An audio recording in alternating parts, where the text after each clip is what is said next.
Firma la venta de la casa a favor de tu hija, o te vas de casa. Las palabras de Rodrigo cortaron el aire como una navaja, justo ahí, frente al ataúd de mi esposa Amalia. El eco de su voz rebotaba entre las paredes del velatorio mientras yo lo miraba sin poder creer lo que acababa de escuchar. Mi corazón ya estaba destrozado por la pérdida de mi compañera de 42 años, y ahora mi propio yerno me empujaba un documento amarillento hacia las manos temblorosas. Firma esto ahora mismo, César. Su voz era áspera, sin una pizca de respeto por el momento sagrado que estábamos viviendo. Sin casa no me sirves, y Carolina necesita seguridad para el futuro.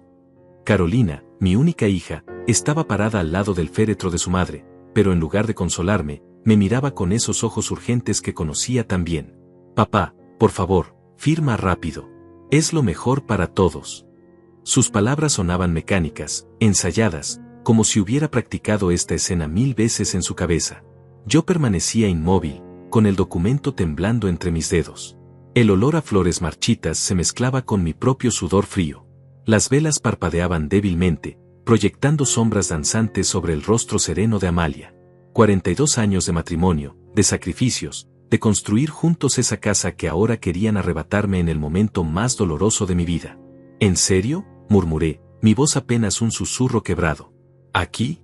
¿Ahora? ¿Frente a tu madre muerta? Rodrigo se acercó más, su aliento caliente contra mi oreja. Escúchame bien, viejo. Tu esposa ya no está para defenderte. Ahora mandamos nosotros. O firmas ese papel, o te largas de nuestra casa esta misma noche. El silencio del velatorio se volvió ensordecedor. Los últimos visitantes se habían marchado hace una hora, dejándonos solos con los muertos y las traiciones. Yo miré hacia abajo, hacia el rostro pálido de Amalia, buscando alguna señal, algún consejo desde el más allá. Pero ella yacía inmóvil, con esa expresión de paz que había tenido en sus últimos momentos. No puedes hacerme esto, Carolina, susurré, mirando a mi hija con ojos suplicantes. Soy tu padre. Esa casa la construí para ti, para tu futuro. Ella evitó mi mirada, jugando nerviosamente con su collar de perlas. Papá, tú ya no puedes mantenerla. Rodrigo y yo tenemos planes. Necesitamos el dinero para invertir en el negocio. ¿Qué negocio?, exploté, mi voz resonando entre las paredes del velatorio. Tu madre apenas lleva 2 días muerta y ya están planeando cómo repartirse mis cosas. Rodrigo me agarró del brazo con fuerza, sus dedos se clavaron en mi piel arrugada. Baja la voz, anciano. No queremos hacer un espectáculo aquí. Su sonrisa era fría como el hielo. Mira, es simple, firmas la venta de la casa por $30,000 a favor de Carolina, o empacas tus trapos y te buscas otro lugar donde morir en paz. Mis piernas temblaron. $30,000 por una casa que había costado el triple y que ahora valía mucho más. Era un robo descarado, pero en ese momento, con Amalia muerta y mi hija convertida en una extraña, me sentí completamente indefenso. 1 mes, murmuré con la voz quebrada. Dame 1 mes para pensarlo. No. Carolina intervino con dureza. Firma ahora o sal de aquí esta misma noche. No tenemos tiempo para tus dramas, papá. Rodrigo sonrió con satisfacción, sacando una pluma dorada del bolsillo de su traje. Aquí tienes, César. Solo pon tu firma donde está marcado. Así todos ganamos. Mis manos temblaban mientras sostenía la pluma. El documento se veía oficial, con sellos y firmas que no reconocí. Miré una vez más hacia Amalia, como pidiendo perdón por lo que estaba a punto de hacer. Luego, con el corazón encogido, puse mi firma en la línea punteada. Perfecto, dijo Rodrigo, guardando rápidamente el papel. Ya verás que es lo mejor para todos. Carolina se acercó y me dio un beso frío en la mejilla. Papá, cuando vendamos la casa, te daremos algo para que te consigas un departamentito pequeño. No te preocupes. Yo los miré a ambos, sintiendo como si estuviera viendo a 2 extraños. ¿Dónde estaba la niña que solía correr a mis brazos? ¿Dónde estaba el respeto, el amor, la gratitud por todos los años que dediqué a construir su futuro? Está bien, dije con voz apagada. Ya firmé. ¿Están contentos? Rodrigo me palmeó el hombro con falsa compasión. Tranquilo, suegro. En 1 semana vamos al notario para hacer todo oficial.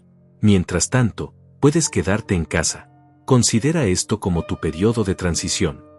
Se dirigieron hacia la salida del velatorio, dejándome solo con Amalia. Antes de cruzar la puerta, Rodrigo se volteó una última vez. Ah, y César, espero que entiendas que ya no eres el dueño de nada. Ahora solo eres nuestro huésped. La puerta se cerró con un golpe seco. Me quedé allí, en la penumbra, con el eco de sus palabras resonando en mi cabeza. Mi esposa muerta, mi casa vendida, mi dignidad pisoteada. Pero mientras miraba el rostro sereno de Amalia, algo extraño comenzó a crecer dentro de mí. Una calma fría, calculadora. Sonreí por primera vez en días. Ellos creían que habían ganado, pero no sabían con quién se estaban metiendo. Mientras permanecía allí, en la soledad del velatorio, las memorias comenzaron a fluir como una película en cámara lenta. Miré el rostro sereno de Amalia y recordé el día que nos conocimos, hace más de 40 años, cuando yo tenía 28 y trabajaba doble turno en la fábrica de textiles para ahorrar dinero. Ella era cajera en el mercado del barrio, siempre con esa sonrisa dulce que iluminaba hasta los días más grises. Algún día te voy a comprar una casa, le había prometido una tarde lluviosa, mientras caminábamos tomados de la mano por las calles empedradas. Una casa grande, con jardín, donde nuestros hijos puedan jugar. Ella se rió, pensando que eran solo sueños de juventud, pero yo hablaba en serio.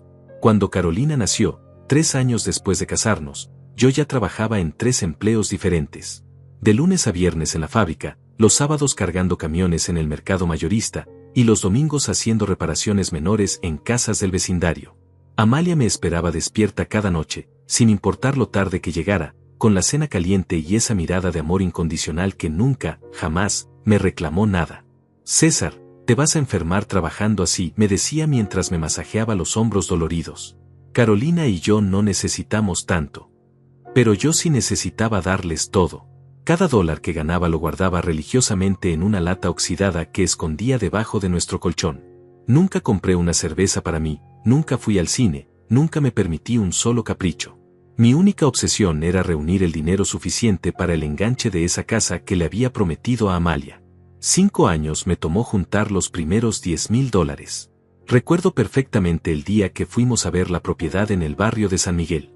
Era una casa modesta, de 2 plantas, con un pequeño patio trasero donde Carolina podría jugar. Amalia lloró cuando el agente inmobiliario nos entregó las llaves. Es nuestra, amor, le susurré al oído mientras abríamos la puerta principal por primera vez. Completamente nuestra. Los siguientes 20 años fueron de sacrificio constante para pagar la hipoteca. Cada mes, religiosamente, yo iba al banco con el sobre amarillo que contenía el pago exacto. Nunca, ni una sola vez, me retrasé.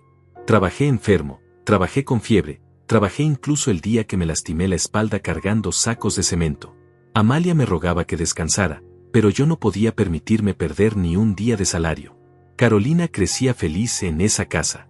Recuerdo sus risas en el patio, sus fiestas de cumpleaños con todos los niños del barrio, las tardes que hacía su tarea en la mesa de la cocina mientras Amalia cocinaba y yo reparaba algún desperfecto. Era nuestro pequeño paraíso, construido ladrillo por ladrillo con mis propias manos callosas. Cuando Carolina cumplió 15 años, le remodelé completamente su habitación. Pinté las paredes de rosa como ella quería, le compré una cama nueva con dosel, y hasta le instalé un pequeño tocador con espejo iluminado. Eres mi princesa, le decía mientras la abrazaba. Esta casa será tuya algún día, y quiero que tengas los mejores recuerdos aquí. Ella me abrazaba fuerte y me prometía que siempre viviríamos juntos. Nunca me voy a casar, papá. Me voy a quedar aquí contigo y con mamá para siempre. Yo me reía, sabiendo que era cosa de niños, pero en el fondo deseaba que fuera cierto. Los primeros cambios comenzaron cuando Carolina entró a la universidad. Yo trabajé horas extras durante 4 años para pagar sus estudios, su transporte, sus libros, incluso sus salidas con amigas. Nunca le dije que no a nada. Si ella quería algo, yo encontraba la manera de conseguir el dinero. Papá, todas mis amigas tienen teléfonos celulares, me dijo un día, mirándome con esos ojos suplicantes que conocía tan bien. Por supuesto, mi amor, le respondí, aunque sabía que tendría que trabajar 2 fines de semana extra para costear ese capricho. Mañana mismo vamos a comprarlo. Amalia a veces me reprochaba suavemente, César, la estás malcriando. Tiene que aprender el valor del dinero. Pero yo no podía evitarlo. Carolina era mi única hija, mi tesoro más preciado. Quería darle todas las oportunidades que yo nunca tuve, todas las comodidades que merecía. Pensaba que así ella aprendería a valorar el sacrificio, a entender que todo lo que teníamos había costado años de trabajo duro. Fue en su último año de universidad cuando conoció a Rodrigo. Un muchacho de familia acomodada, siempre bien vestido, siempre con dinero en los bolsillos. Al principio me alegré por ella. Mi hija se merece a alguien que la trate como una reina, le dije a Amalia una noche. Pero había algo en la mirada de Rodrigo que no me gustaba. La forma en que evaluaba nuestra casa cuando venía de visita, como preguntaba casualmente sobre el valor de la propiedad, sobre mis planes de jubilación. Carolina se reía cuando yo expresaba mis dudas. Papá, estás celoso porque ya no soy solo tuya. La boda fue fastuosa, pagada por los padres de Rodrigo, pero yo insistí en contribuir con $5,000 que había estado ahorrando para renovar el tejado. Es el día más importante de mi hija, le expliqué a Amalia. No puedo quedarme atrás. Después de la luna de miel, Carolina y Rodrigo se mudaron a un apartamento en el centro de la ciudad. Las visitas se volvieron cada vez menos frecuentes. Los domingos familiares que habían sido sagrados durante años comenzaron a espaciarse. Estamos muy ocupados, papá, me decía Carolina por teléfono. El trabajo de Rodrigo es muy demandante. Yo extrañaba sus risas llenando la casa. Extrañaba verla correteando por los pasillos, extrañaba sus quejas adolescentes sobre la comida de Amalia, extrañaba incluso sus berrinches cuando no le daba algo que quería. La casa se sentía demasiado grande, demasiado silenciosa, demasiado vacía. Dale tiempo, me consolaba Amalia. Es normal que los hijos formen su propia familia. Ya verás que cuando tenga nietos, volverá más seguido. Pero los años pasaron y Carolina nunca quedó embarazada. Cada vez que le preguntábamos sobre nietos, ella cambiaba el tema con cierta incomodidad. No es el momento correcto, papá. Rodrigo y yo tenemos otros planes primero. Esos otros planes parecían involucrar viajes constantes, cenas caras, ropa de marca, un auto nuevo cada 2 años. Yo no preguntaba de dónde sacaban tanto dinero, pero a veces me preocupaba. Rodrigo había perdido 2 empleos en 3 años, y Carolina trabajaba medio tiempo en una oficina administrativa. Las primeras señales de alarma aparecieron cuando Amalia se enfermó. Cáncer de páncreas, dijeron los doctores. Los tratamientos eran costosos, pero yo tenía seguros médicos y algunos ahorros. Lo que más me dolía era ver lo poco que Carolina nos visitaba en el hospital. Papá, los hospitales me deprimen mucho, se excusaba. Prefiero recordar a mamá como era antes. Pero Rodrigo era aún peor. Cuando venía, se quedaba 5 minutos, miraba nerviosamente su reloj, y se inventaba alguna excusa para marcharse. El trabajo, suegro. Usted entiende. En los últimos meses de vida de Amalia, prácticamente estuvimos solos. Yo cuidaba de ella día y noche, le daba sus medicamentos, la bañaba, le cocinaba las pocas cosas que podía comer. Carolina aparecía de vez en cuando con flores y promesas de volver pronto que nunca cumplía. César, me susurró Amalia una noche, con la voz apenas audible, cuídate de Carolina. Algo no está bien con ella. No es la misma niña que criamos. Yo pensé que eran ideas del dolor, efectos de la morfina. Mi Carolina era buena, solo estaba pasando por una etapa difícil. Cuando se sintiera mejor, cuando superara el miedo de perder a su madre, todo volvería a ser como antes. Pero ahora, parado junto al ataúd de Amalia, recordando la crueldad con la que Carolina y Rodrigo me habían chantajeado, empezaba a entender que mi esposa había visto algo que yo me había negado a aceptar. Mi hija ya no era mi hija. Se había convertido en una extraña que solo me veía como un obstáculo para sus ambiciones. Pero ellos no sabían que yo también había aprendido algunas cosas en estos 69 años de vida. Los días siguientes al funeral transcurrieron en un silencio pesado y extraño. Carolina y Rodrigo se comportaban como si nada hubiera pasado, como si no me hubieran humillado frente al ataúd de mi esposa. Llegaban a casa por las tardes, cenaban en silencio, y se encerraban en lo que antes era el cuarto de costura de Amalia, hablando en susurros sobre cosas que no podía escuchar. El primer indicio de que algo no andaba bien llegó una semana después del funeral. Estaba organizando los papeles de Amalia cuando noté que faltaban documentos importantes. La escritura original de la casa, que siempre habíamos guardado en la caja fuerte del dormitorio, ya no estaba allí. Tampoco estaban los certificados de depósito que habíamos abierto el año anterior. Carolina, la llamé desde la cocina cuando llegó del trabajo. ¿Has visto los papeles de la escritura de la casa? Ella evitó mi mirada, fingiendo estar muy ocupada revisando su teléfono. No, papá. ¿Por qué los necesitas? Ya firmaste la venta. Solo quería revisarlos. Hay cosas que no entiendo en ese documento que firmé. Rodrigo apareció en la cocina con una sonrisa que no llegaba a sus ojos. Suegro, no se preocupe por esos detalles legales. Nosotros nos encargamos de todo. Usted solo relájese y disfrute sus últimos días en la casa. Esas palabras me cayeron como un balde de agua fría. ¿Mis últimos días?, pregunté, sintiendo un nudo en el estómago. Bueno, Carolina intervino rápidamente, ya sabes que cuando vendamos la casa tendrás que buscar otro lugar. Pero no te preocupes, te ayudaremos a encontrar algo pequeño y cómodo. Me quedé allí parado, viendo cómo mi propia hija hablaba de echarme de la casa que había construido con mis propias manos como si fuera lo más natural del mundo. Esa noche no pude dormir. Me quedé despierto hasta las 3 de la madrugada, dándole vueltas a sus palabras, tratando de entender cómo habíamos llegado a este punto. Al día siguiente, mientras ellos estaban en el trabajo, decidí revisar más cuidadosamente nuestros documentos financieros. Lo que descubrí me dejó helado. La cuenta de ahorros conjunta que tenía con Amalia, donde guardábamos $18,000 para emergencias, había sido vaciada 3 meses antes de la muerte de mi esposa. El último retiro, por la cantidad completa, estaba firmado por Amalia, pero la letra no se parecía en nada a la suya. Mis manos temblaban mientras sostenía el estado de cuenta bancario. Corrí al teléfono y llamé al banco, tratando de mantener la calma en la voz. Buenos días, habla César Mendoza. Necesito información sobre mi cuenta de ahorros conjunto con mi esposa fallecida. La empleada fue muy amable pero firme. Lo siento, señor Mendoza, pero esa cuenta fue cerrada hace 3 meses. Los fondos fueron transferidos a una cuenta individual a nombre de Carolina Mendoza de Herrera. El teléfono se me resbaló de las manos.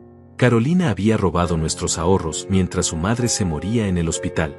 Había falsificado la firma de Amalia para quedarse con el dinero que habíamos estado guardando durante años para cualquier emergencia. Esa tarde, cuando llegaron a casa, los observé con nuevos ojos. La forma en que Carolina evitaba mirarme directamente, como Rodrigo silbaba alegremente mientras se servía un vaso de whisky caro que nunca antes había visto en mi casa. Se comportaban como propietarios, no como invitados. ¿De dónde sacaron ese whisky?, pregunté, tratando de sonar casual. Rodrigo levantó la botella con orgullo. Es un regalo de un cliente muy importante. Macallan de 18 años. ¿Quiere probar, suegro? Miré la etiqueta, $200 la botella.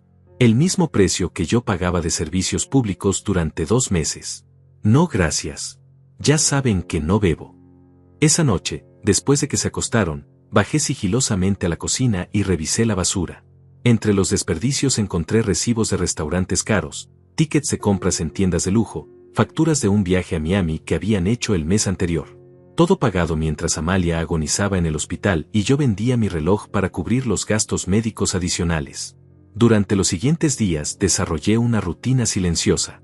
Mientras ellos trabajaban, yo investigaba. Revisé cada cajón, cada documento que habían dejado por descuido, cada conversación telefónica que podía escuchar desde mi habitación. Lo que descubrí me llenó de una furia fría que nunca antes había sentido. No solo habían vaciado nuestra cuenta de ahorros, también habían usado mi información personal para solicitar un préstamo de $15,000 usando la casa como garantía. La deuda estaba a mi nombre, pero el dinero había ido directamente a su cuenta personal. Habían falsificado mi firma y usado copias de mis documentos de identidad. Pero lo peor estaba por venir. Una tarde, mientras fingía dormir una siesta, los escuché discutiendo en voz baja en la sala. El viejo se está poniendo sospechoso, decía Carolina. Ayer me preguntó por los papeles de la casa otra vez. No importa, respondió Rodrigo con esa arrogancia que tanto me molestaba. En 3 días vamos al notario y la casa será oficialmente tuya. Una vez que tengamos la escritura, podemos vender inmediatamente. Ya tengo un comprador interesado que está dispuesto a pagar $70,000. $70,000. El documento que me habían obligado a firmar decía 30,000, pero ellos planeaban venderla por más del doble. Y según lo que acababa de escuchar, ni siquiera pensaban darme los 30,000 prometidos. ¿Y qué hacemos con el después?, preguntó Carolina, y su voz sonaba tan fría que me costó reconocerla. Simple. Le damos $5,000 y le decimos que se busque un apartamento. Si se queja, le recordamos que no tiene ningún derecho legal sobre la casa una vez que esté vendida. ¿Y si se niega a irse? Rodrigo se rió con crueldad. Carolina, tu padre tiene 69 años y acaba de enviudar. Está deprimido, confundido, probablemente desarrollando alguna forma de demencia senil. Será muy fácil demostrar que no puede vivir solo. Podemos internarlo en un asilo si es necesario. Mi corazón se detuvo. Estaban planeando robarme todo y después encerrarme en un asilo para deshacerse de mí completamente. La hija que había criado, a la que le había dado todo, estaba conspirando para destruirme sistemáticamente. Esa noche, cuando la casa estuvo en silencio, me senté en la cama que había compartido con Amalia durante tantos años y lloré como no había llorado desde su funeral. Pero estas lágrimas eran diferentes. No eran solo de tristeza, sino de rabia, de traición, de una decepción tan profunda que me dolía físicamente. Amalia, susurré hacia la oscuridad, tenías razón. Nuestra hija no es quien pensábamos que era. Pero mientras las lágrimas corrían por mis mejillas arrugadas, algo más comenzó a crecer dentro de mí. Una determinación fría, calculadora. Habían cometido un error muy grande al subestimarme. Pensaban que era solo un viejo tonto, fácil de manipular y descartar. No sabían que yo también había aprendido a ser astuto durante todos estos años. No sabían que había trabajado con abogados, contadores, agentes inmobiliarios durante décadas. No sabían que tenía contactos, recursos, y sobre todo, una memoria perfecta para los detalles legales. Al día siguiente comenzaría mi propia investigación. Pero esta vez no sería la víctima silenciosa que ellos esperaban. Esta vez, yo tendría el control de la situación. Me levanté de la cama, caminé hacia la ventana y miré la luna llena que iluminaba el jardín donde Carolina había jugado de niña. No saben con quién se están metiendo, murmuré para mí mismo. Por primera vez en semanas, sonreí. Los días que siguieron fueron como vivir en una casa de extraños. Carolina y Rodrigo habían dejado de incluirme completamente en cualquier decisión, por pequeña que fuera. Cambiaban el canal de televisión sin preguntarme, decidían qué cenar sin consultar mis preferencias, incluso movieron mis cosas del baño principal al pequeño medio baño del primer piso para que fuera más cómodo para mí, según dijeron. Papá, también necesitamos que desocupes el estudio, me anunció Carolina una mañana, mientras tomaba su café con esa actitud fría que se había vuelto su nueva personalidad. Rodrigo necesita un espacio para trabajar desde casa. El estudio. Mi santuario personal durante 30 años. El lugar donde había pagado todas las facturas de la casa, donde había llenado las declaraciones de impuestos, donde había planeado cada mejora que le había hecho a la propiedad. Ahora querían despojarse también de eso.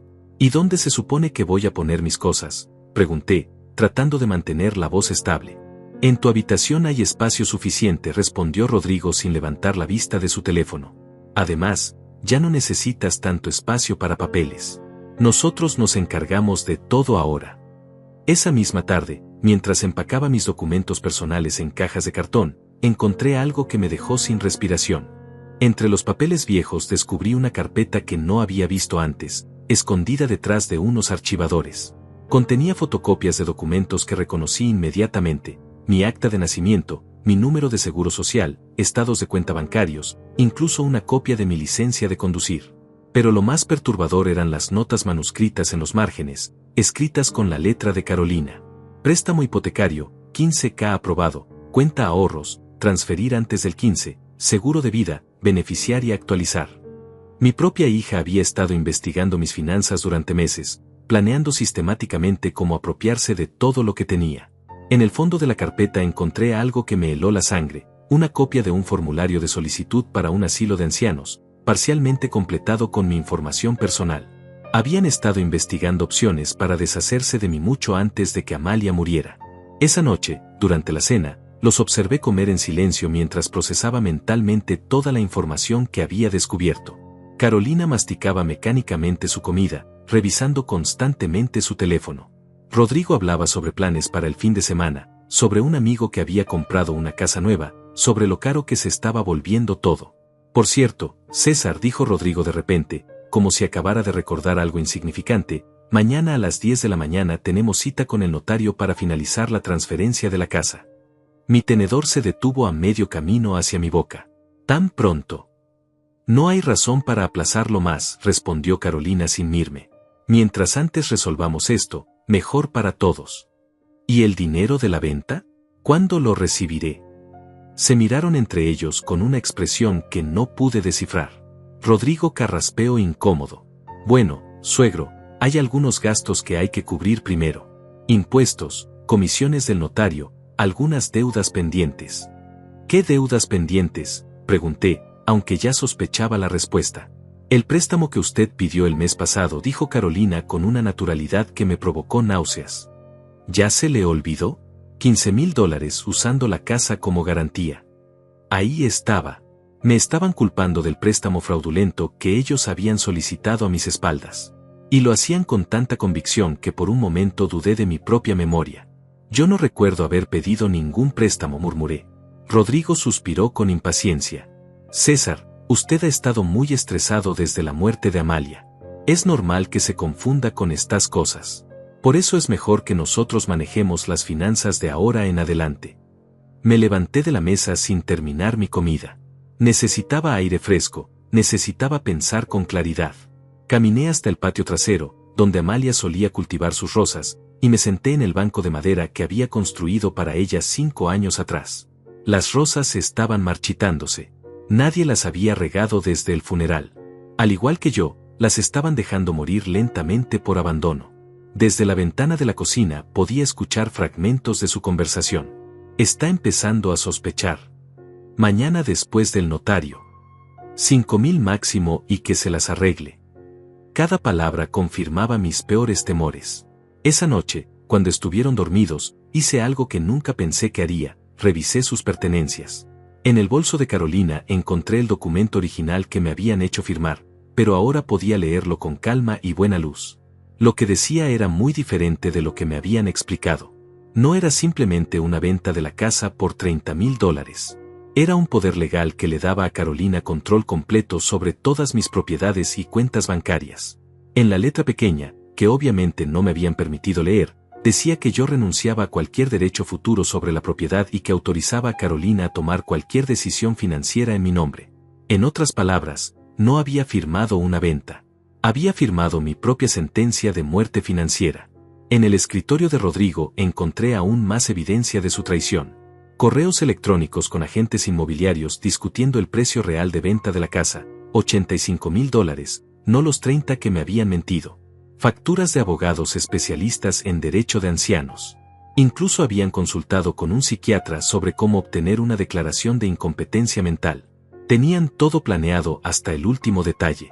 Después de tomar control de mis bienes, iban a declararme mentalmente incompetente para justificar su control total sobre mi vida. Luego me internarían en el asilo más barato que pudieran encontrar, venderían la casa por el precio real, se quedarían con todo el dinero, y yo desaparecería de sus vidas para siempre. Regresé a mi habitación con las piernas temblorosas, no de miedo, sino de una rabia contenida que crecía como un incendio en mi pecho. Me senté en el borde de la cama y miré la fotografía de nuestra boda que tenía en la mesa de noche. Amalia sonreía radiante con su vestido blanco, y yo la abrazaba con esa expresión de felicidad absoluta que solo los jóvenes enamorados pueden tener. Mi amor, le susurré a la fotografía, me equivoqué contigo.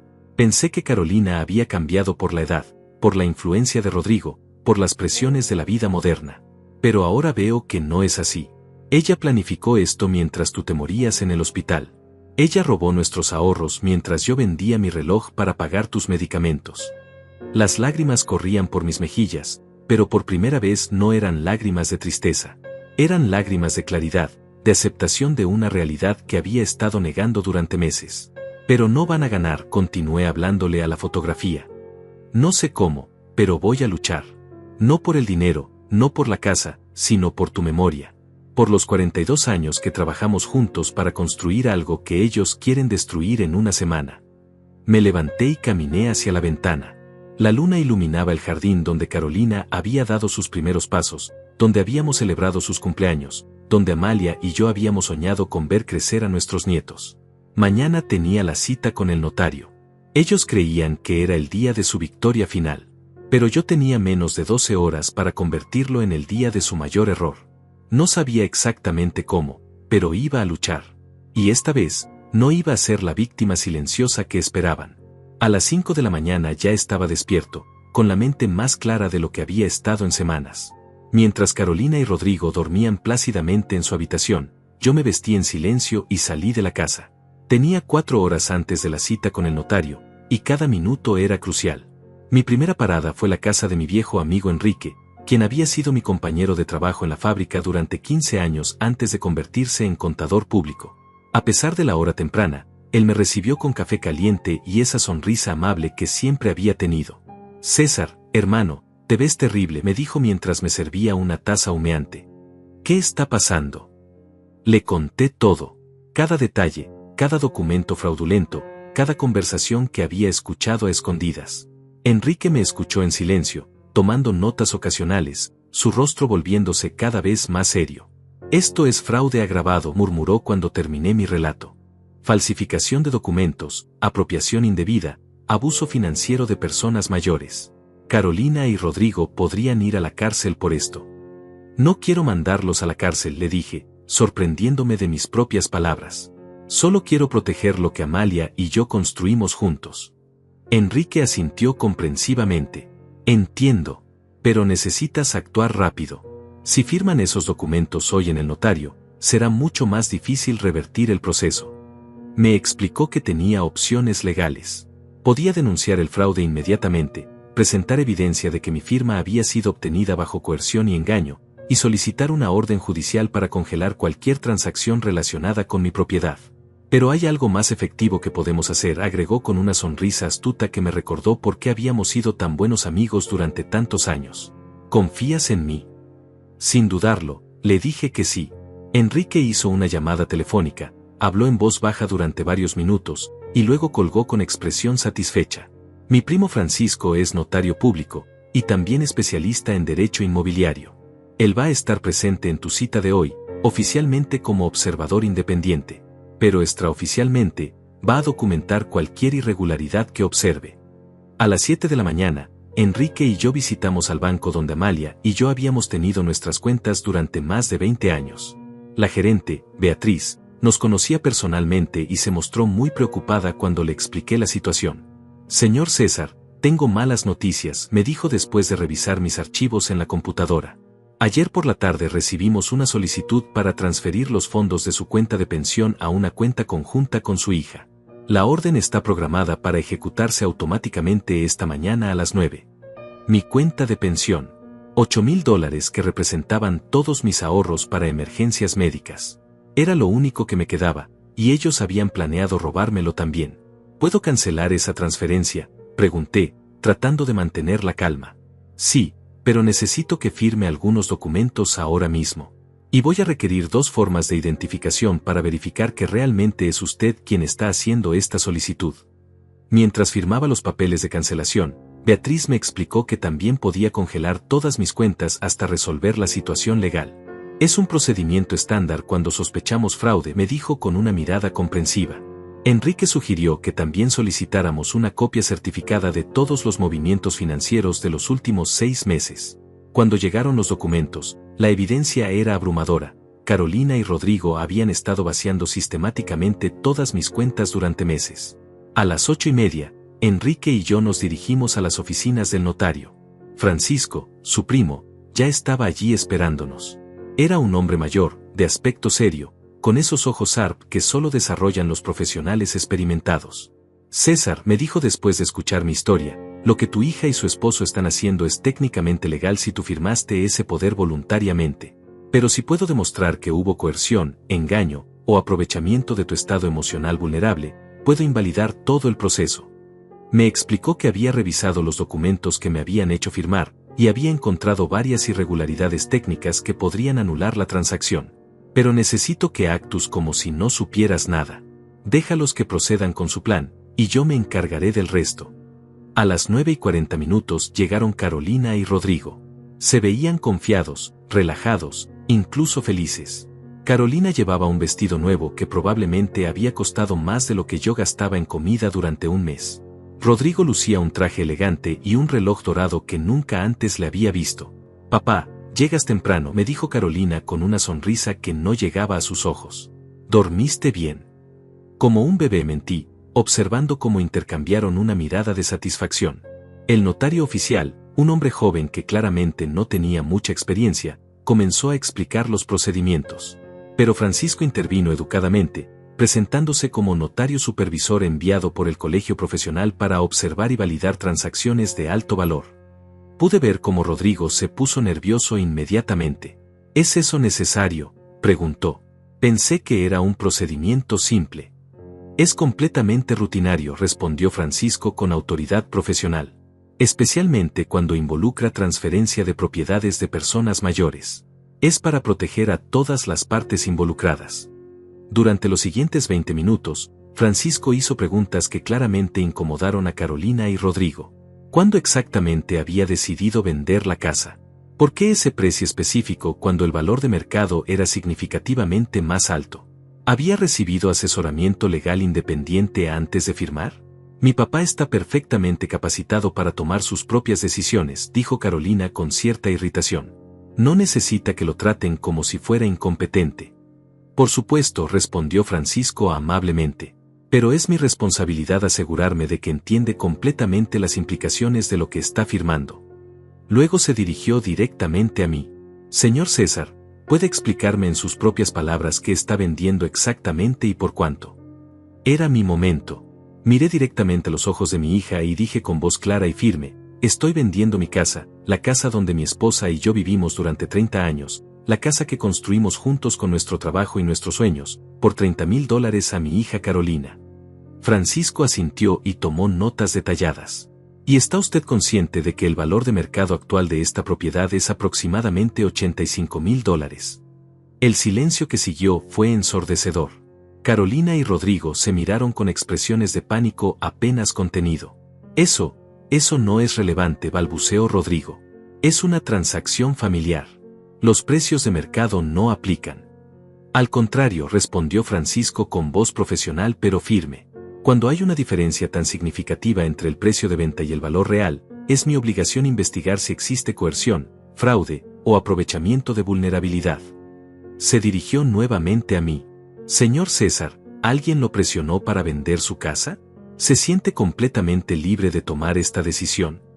Miré a Carolina, quien me suplicaba con los ojos que dijera lo correcto. Miré a Rodrigo, quien tenía los puños cerrados sobre la mesa. Luego miré a Francisco y Enrique, quienes me habían dado la oportunidad de luchar. Sí, dije finalmente. Me siento completamente libre. Pero mientras decía esas palabras, una sonrisa casi imperceptible se dibujó en mis labios. Porque sabía algo que Carolina y Rodrigo aún no sabían. Francisco había preparado una sorpresa que cambiaría todo. Cuando salimos de la notaría esa mañana, Carolina y Rodrigo prácticamente flotaban de felicidad. A pesar de las preguntas incómodas de Francisco, habían logrado completar la transferencia de la propiedad. O al menos, eso creían ellos. Papá, estoy tan orgullosa de ti, exclamó Carolina, abrazándome con un entusiasmo que no había visto en años. Tomaste la decisión correcta. Ahora podrás vivir tranquilo sin preocuparte por mantener esa casa tan grande. Rodrigo me palmeó la espalda con falsa camaradería. Suegro, va a ver que esto es lo mejor para todos. En unos días le tendremos noticias sobre su nueva situación de vivienda. Durante el viaje de regreso a casa, ellos discutían animadamente sobre sus planes. Carolina había visto un condominio en Miami que quería comprar como inversión. Rodrigo hablaba sobre expandir su negocio de consultoría, aunque yo nunca había entendido exactamente en qué consistía ese negocio. Con el dinero de la venta podemos hacer tantas cosas, decía Carolina, con esa expresión soñadora que recordaba de cuando era niña y pedía juguetes caros en Navidad. Podríamos viajar a Europa, invertir en bienes raíces, tal vez comprar ese BMW que has estado queriendo. Esa tarde, mientras yo permanecía silencioso en mi habitación, los escuché celebrar en la sala. Habían invitado a algunos amigos, habían comprado champaña caro, y hablaban a voz en cuello sobre su nueva fortuna. Finalmente somos dueños de algo, gritaba Carolina, evidentemente ebria. Ya no tenemos que vivir como inquilinos. Tu papá al final hizo algo útil por primera vez en años, se reía Rodrigo. Aunque se tardó bastante en entender la realidad. Sus risas me llegaban como puñales al corazón, pero me mantuve quieto en mi habitación, fingiendo dormir. Necesitaban creer que habían ganado completamente. Los días siguientes fueron aún peores. Carolina comenzó a tratar la casa como si fuera un showroom de bienes raíces. Invitaba a agentes inmobiliarios para evaluar mejoras menores que aumentarían el precio de venta. Rodrigo medía las habitaciones y hablaba por teléfono sobre styling profesional y marketing de propiedades de lujo.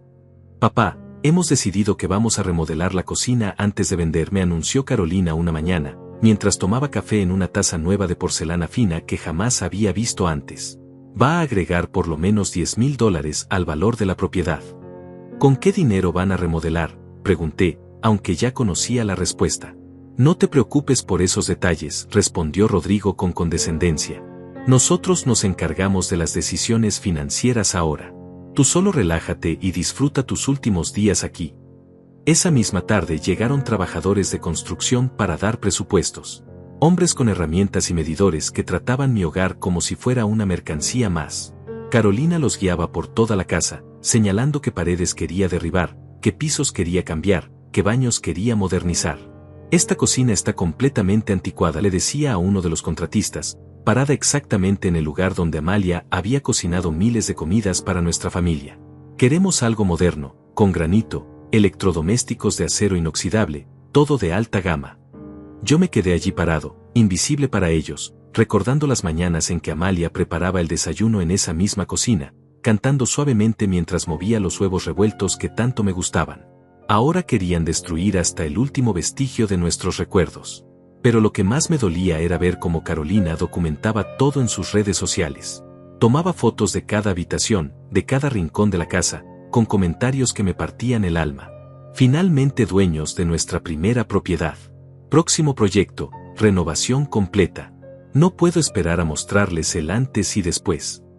Algunas decisiones difíciles nos llevan a los mejores resultados. Agradecido por nuevos comienzos.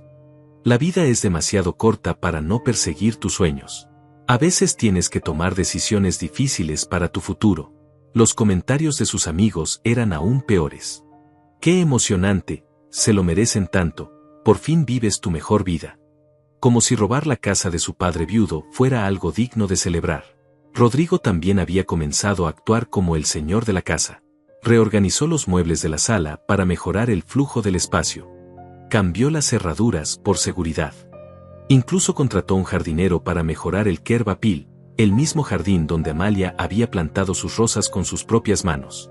César, también necesitamos hablar sobre sus pertenencias personales, me dijo una mañana, con esa sonrisa falsa que había perfeccionado. El comprador potencial quiere ver la casa completamente vacía, así que va a tener que guardar la mayoría de sus cosas en almacenamiento. Almacenamiento. Querían meter los recuerdos de toda mi vida en un depósito, como si fueran basura que estorbaba sus planes. Esa noche, Carolina organizó una small gathering para celebrar su nueva situación financiera. La casa se llenó de gente que no conocía, bebiendo vino caro y elogiando lo smart que había sido Carolina al convencer a su padre de hacer esta transacción. Es que mi papá es súper tradicional, la escuché explicarle a una de sus amigas. No entendía que mantener una casa tan grande a su edad no tenía sentido. Tuve que ayudarlo a ver la realidad. Qué difícil debe haber sido para ti, respondió su amiga con falsa compasión. Pero hiciste lo correcto. Los padres mayores a veces necesitan que sus hijos tomen las decisiones por ellos. Me quedé en mi habitación durante toda la fiesta, escuchando sus risas y sus planes para el futuro. Un futuro que no me incluía en absoluto. Hablaban de viajes a destinos exóticos, de inversiones en negocios revolucionarios, de una vida de lujo que apenas estaba comenzando. Un brindis, gritó Rodrigo desde la sala. Por Carolina, que tuvo la valentía de hacer lo que había que hacer. Y por los nuevos comienzos, respondió Carolina. Por dejar atrás lo que ya no nos sirve y abrazar lo que viene. El sonido de las copas chocando resonó por toda la casa. Estaban brindando por mi destrucción, celebrando mi humillación, festejando lo que creían era su victoria absoluta. Pero mientras ellos celebraban, yo permanecía tranquilo en mi habitación, mirando mi teléfono celular. Tenía 3 mensajes de Francisco, 2 llamadas perdidas de Enrique, y un correo electrónico que había estado esperando durante días. Sonreí en la oscuridad. Dejé que celebraran esta noche. Dejé que disfrutaran su momento de gloria imaginaria. Porque mañana, cuando abrieran los periódicos, cuando revisaran sus cuentas bancarias, cuando intentaran confirmar la venta de la casa, descubrirían que su victoria había sido una ilusión. Y yo estaría allí para ver sus caras cuando se dieran cuenta de que el viejo al que habían subestimado había estado jugando un juego completamente diferente. La mañana llegó con un silencio extraño. Carolina y Rodrigo habían bebido tanto la noche anterior que no despertaron hasta casi las 11. Yo ya llevaba 5 horas despierto, tomando café tranquilamente en la cocina, esperando que comenzara el espectáculo.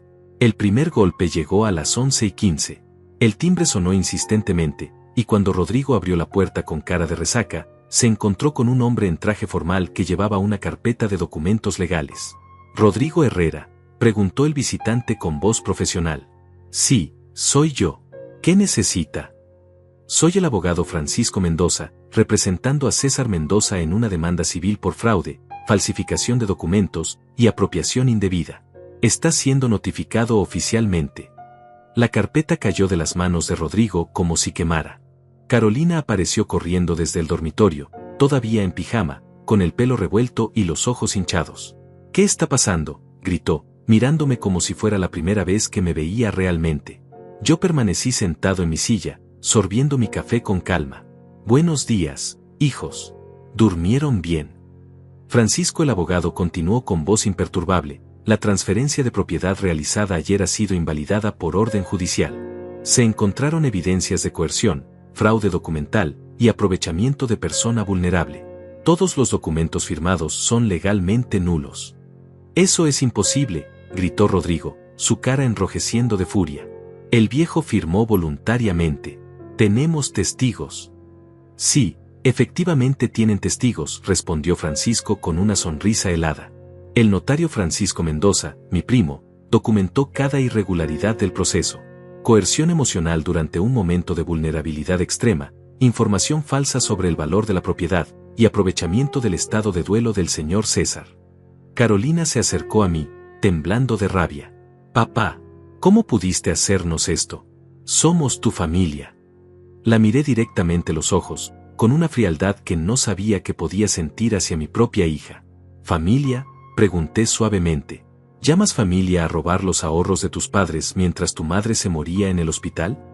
Su rostro se descompuso. Yo no. «¿Llamas familia a falsificar mi firma para pedir préstamos a mis espaldas? ¿A planear internarme en un asilo para deshacerte de mí?».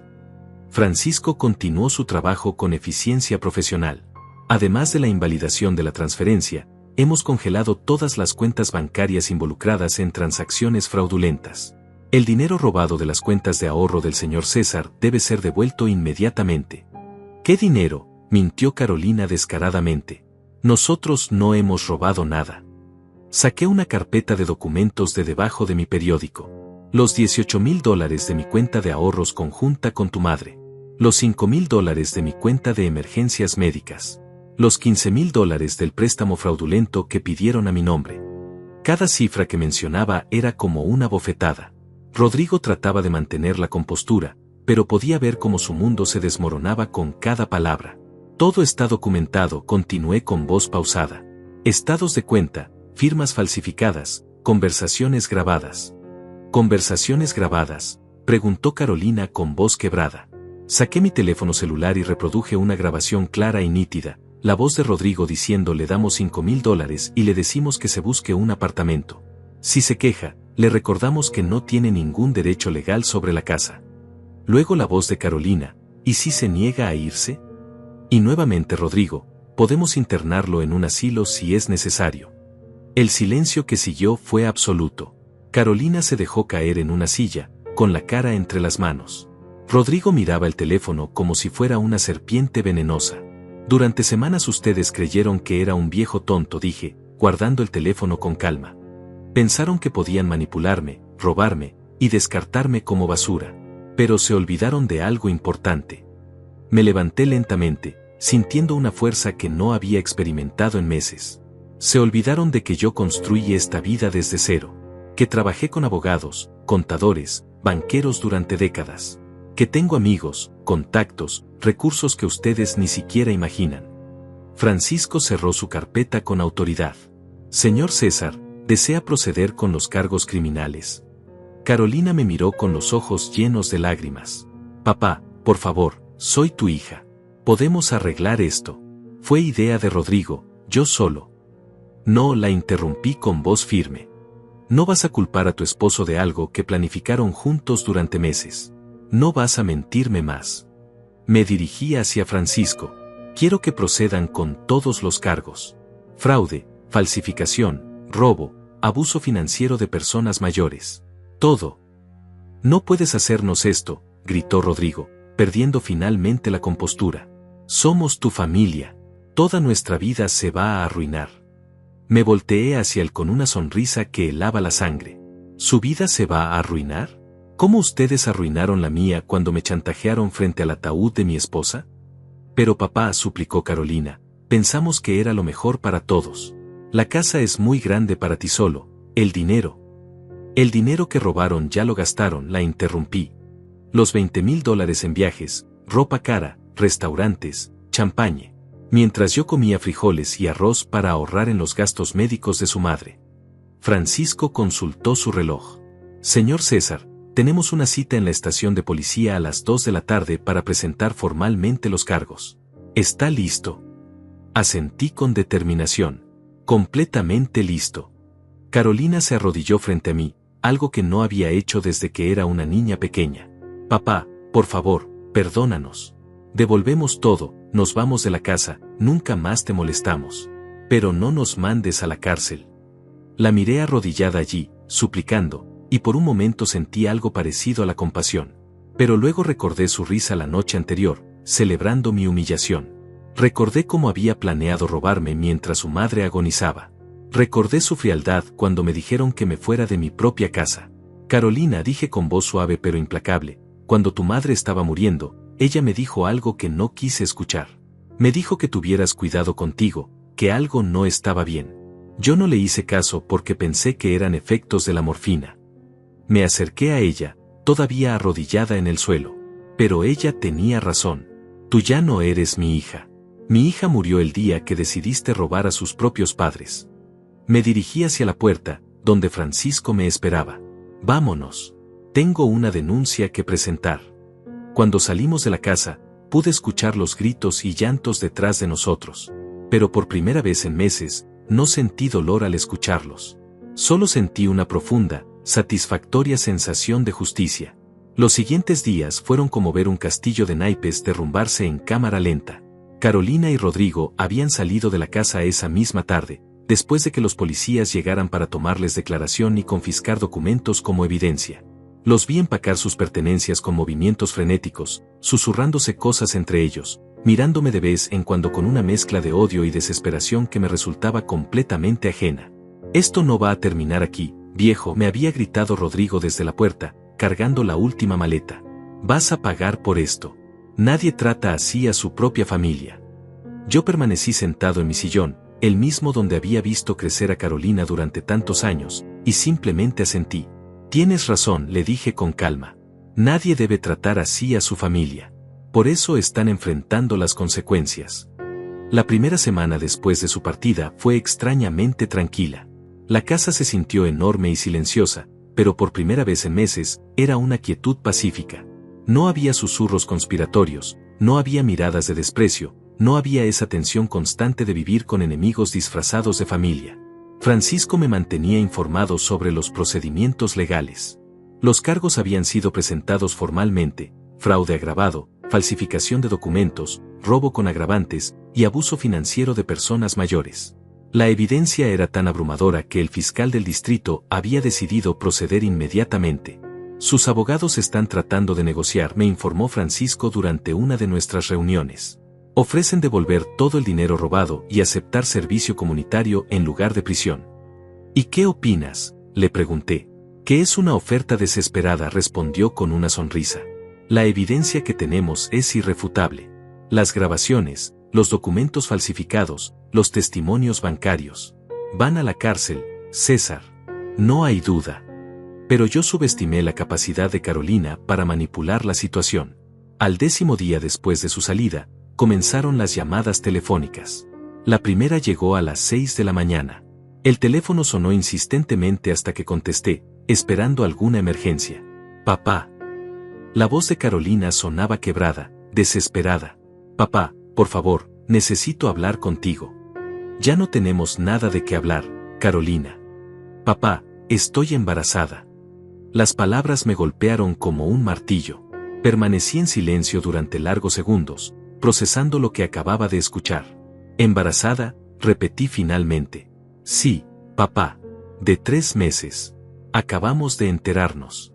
Por favor, no puedes mandar a la cárcel a la madre de tu nieto. Colgué el teléfono sin decir otra palabra. Pero mis manos temblaron durante horas después de esa conversación. Un nieto. Algo que Amalia y yo habíamos soñado durante tantos años. Las llamadas continuaron. 3, 4 veces por día. Carolina lloraba, suplicaba, me contaba detalles sobre el embarazo, sobre lo arrepentida que estaba, sobre cómo este bebé podía ser una nueva oportunidad para reconstruir nuestra relación. Papá, el bebé va a nacer en 6 meses, me decía entre sollozos. ¿De verdad quieres que nazca con su madre en la cárcel? ¿Quieres que tu nieto crezca sabiendo que su abuelo destruyó a su familia? Después de una semana de llamadas constantes, decidí bloquear su número. Pero entonces comenzaron los mensajes por correo electrónico, cartas escritas a mano que llegaban diariamente, incluso mensajes a través de vecinos y conocidos mutuos. César, me dijo la señora Isabel, mi vecina de toda la vida, una mañana cuando salí a regar el jardín. Carolina vino a verme ayer. Está destrozada. Dice que está embarazada y que va a perder a su bebé por el estrés de todo esto. ¿Y qué quiere que haga?, pregunté, aunque conocía la respuesta. Bueno, tal vez podrían hablar. Es tu nieto, César. Tu única oportunidad de ser abuelo.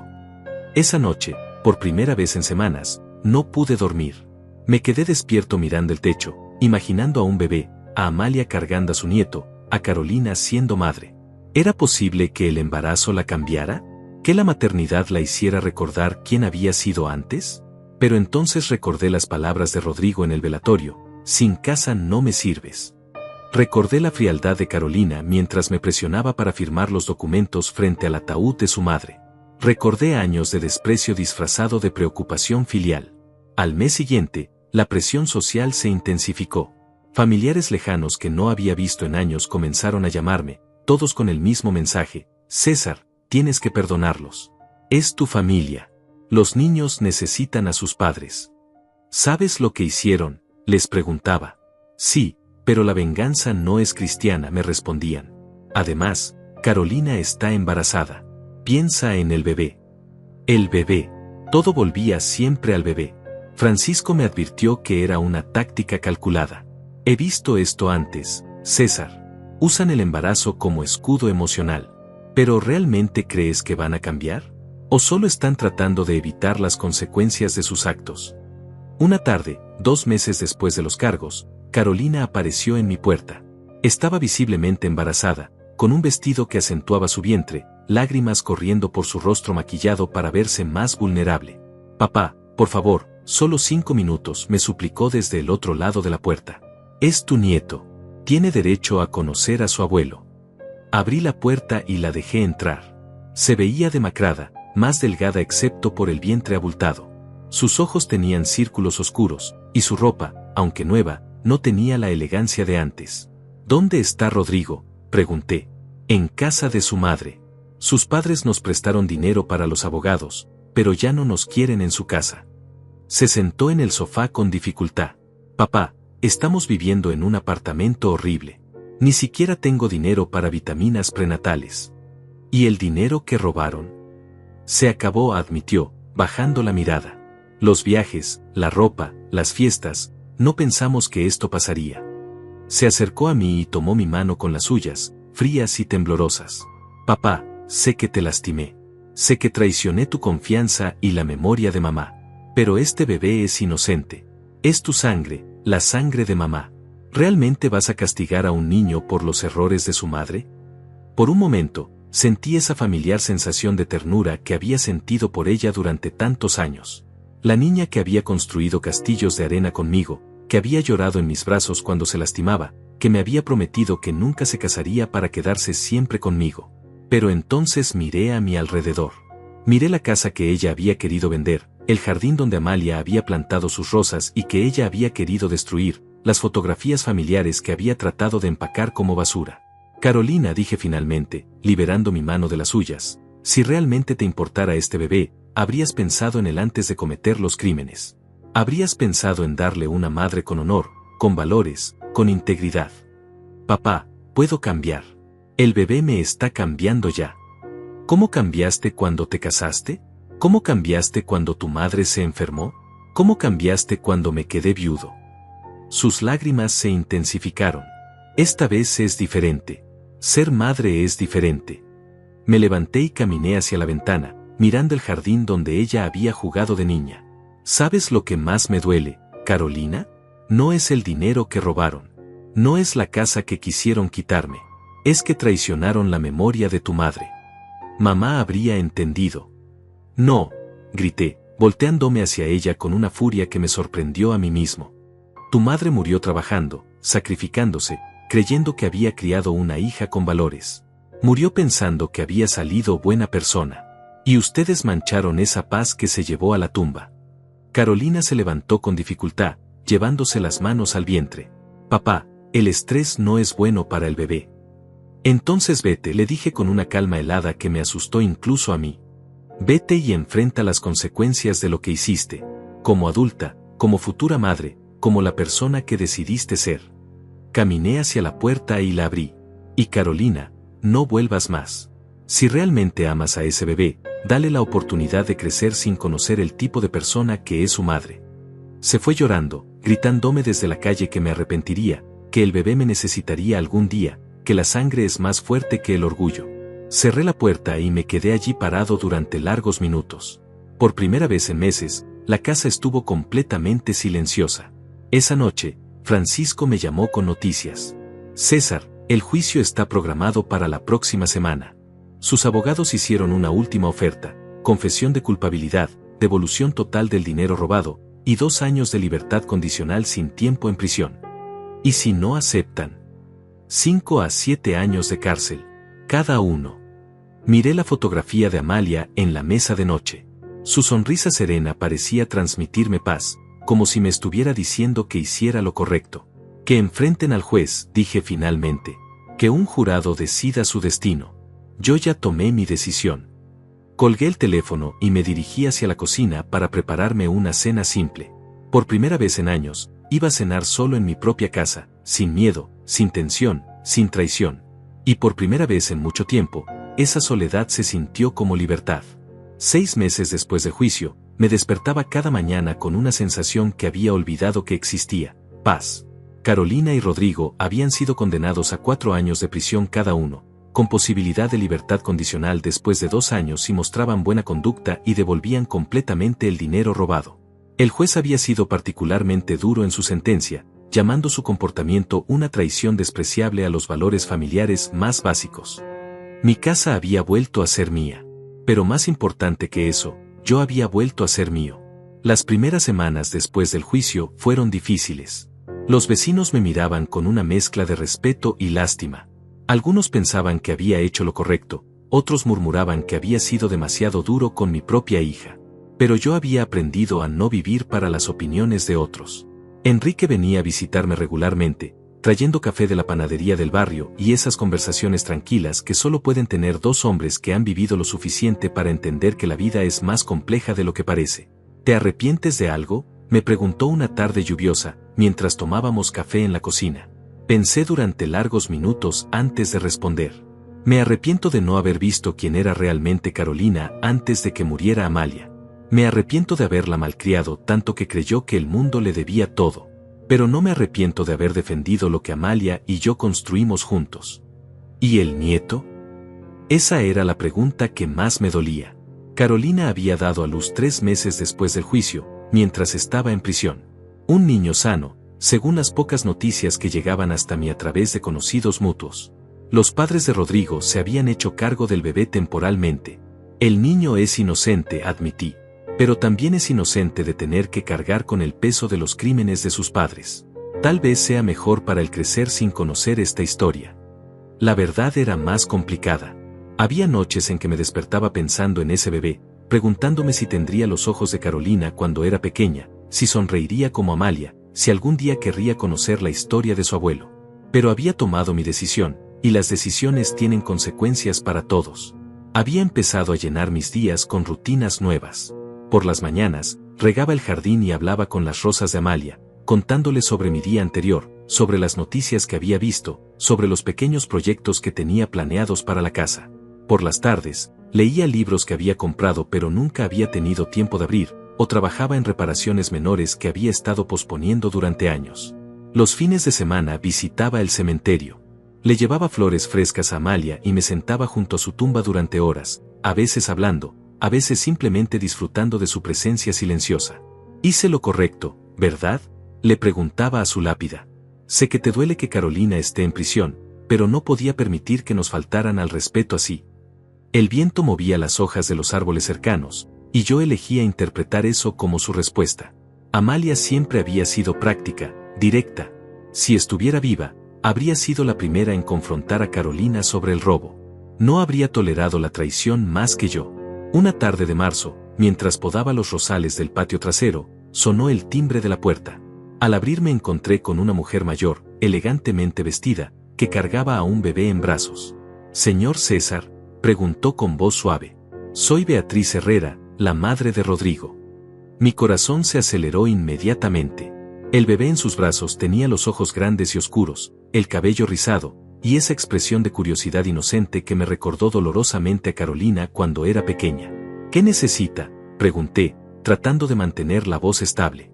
«Sé que usted no quiere saber nada de este niño», dijo, ajustando al bebé en sus brazos. «Y entiendo sus razones. Lo que hicieron Carolina y mi hijo fue imperdonable. Pero César tiene 6 meses y necesita conocer su historia completa cuando crezca». «César». Le habían puesto mi nombre. «No vine a pedirle dinero», continuó. «No vine a pedirle que perdone a nuestros hijos. Solo vine a que supiera que existe, y para decirle que si algún día cambia de opinión, nosotros estaremos cuidándolo con todo el amor que podamos darle». Miré al bebé, que me observaba con esa mirada directa que tienen los niños muy pequeños, como si pudieran ver a través de todas las máscaras que los adultos usamos. Por un momento, sentí el impulso abrumador de tomarlo en brazos, de sentir ese peso pequeño y cálido, de imaginar cómo sería ser su abuelo. Pero entonces recordé la frialdad en los ojos de Carolina cuando me había chantajeado frente al ataúd de Amalia. Recordé la crueldad de Rodrigo, sus planes de internarme en un asilo. Recordé años de desprecio disfrazado de preocupación. «Señora Beatriz», dije finalmente, «agradezco que haya venido. Pero mi decisión está tomada. Ese niño merece crecer en un ambiente sano, con personas que le enseñen valores, respeto, honestidad. No necesita cargar con el peso de esta historia». Ella asintió con tristeza pero sin sorpresa. «Lo entiendo. Solo, si alguna vez cambia de opinión, aquí tiene mi número de teléfono». Dejó una tarjeta en el buzón y se alejó caminando lentamente.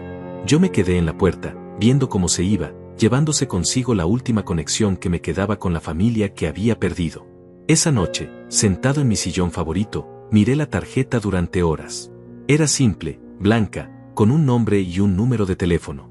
Representaba una puerta que podía abrir si quería, una oportunidad de ser abuelo, de tener familia otra vez. Pero también representaba un riesgo. ¿Qué pasaría cuando Carolina y Rodrigo salieran de prisión? ¿Usarían al niño para manipularme nuevamente?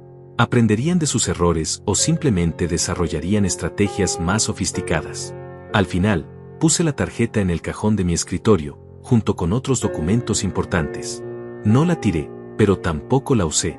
Era una decisión que podía tomar más adelante, cuando tuviera más información, cuando el tiempo hubiera clarificado las verdaderas intenciones de todos los involucrados. Los meses siguientes pasaron tranquilamente.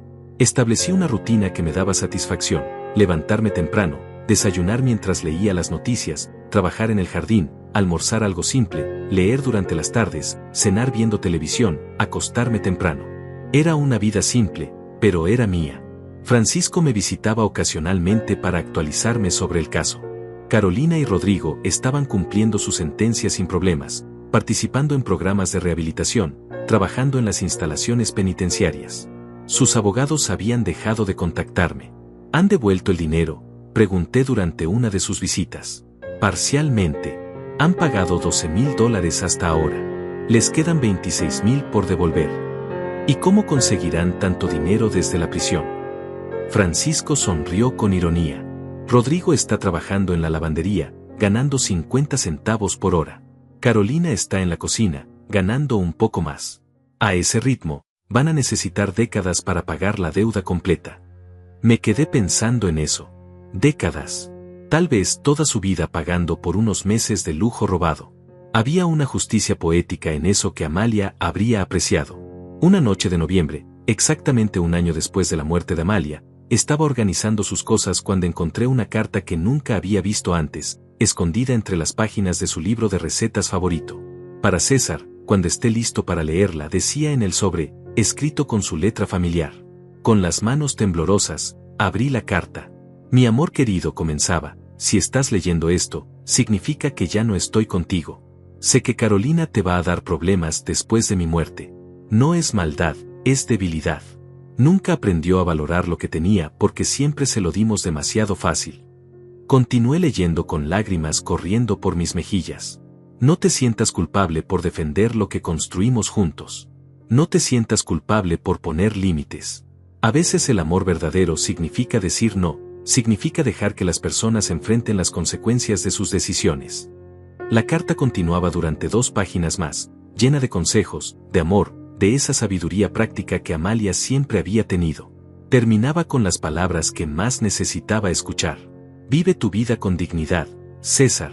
No por nosotros, no por Carolina, sino por ti. Mereces paz. Mereces respeto. Mereces ser feliz. Doblé la carta cuidadosamente y la guardé en mi billetera, junto con nuestra foto de boda. Era lo único que necesitaba para confirmar que había tomado las decisiones correctas. Esa noche, por primera vez desde la muerte de Amalia, dormí profundamente y sin pesadillas. Al día siguiente me levanté temprano, me vestí con mi mejor camisa, y salí a caminar por el barrio. Saludé a los vecinos que me conocían de toda la vida, compré flores frescas para llevarle a Amalia, me detuve en la panadería a desayunar tranquilamente. Era una vida nueva, construida sobre los cimientos de una vida anterior, pero era completamente mía. Cuando llegué al cementerio y me senté junto a la tumba de Amalia, le conté sobre la carta, sobre mi decisión de vivir para mí mismo, sobre la paz que finalmente había encontrado. No necesité gritar, le dije mientras acomodaba las flores frescas. La verdad se encargó del resto. El viento movió suavemente las hojas de los árboles, y una vez más, elegí interpretar eso como su aprobación. Regresé a casa caminando lentamente, disfrutando del sol en mi rostro, sintiendo por primera vez en años que el futuro era algo que esperaba con tranquilidad en lugar de algo que me daba miedo. Había recuperado mi dignidad, mi hogar, y más importante que todo, me había recuperado a mí mismo. Y eso era más que suficiente.